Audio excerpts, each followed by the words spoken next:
In this video, we'll learn how to bind these types records to our select drop-down menu.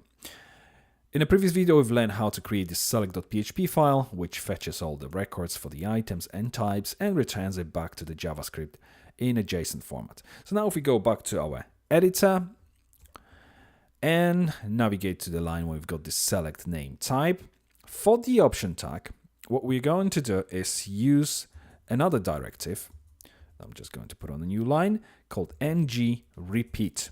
And we're going to use type in types. What it does, it loops through the scope.types. If you may remember, if I just scroll back inside of our controller, you remember we've got this types array here. And this is where we obviously loaded all of the records while we were calling this select method. And the types are then added, obviously replaced inside of this types array. So if we go back, so we've got these types and we looping through them by using this ng-repeat, and each separate row inside of this types array is represented by the type. So that's how we basically looping through all this.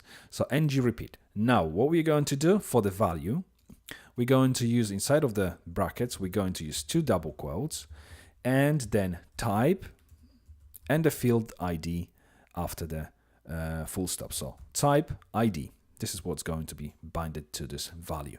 Then for the label, we are going to have type.name. Now if we save the file and preview it in the browser, you will see, there we go. And it's automatic. The first item is automatically selected. You remember that inside of our select statement, we had this option added as well.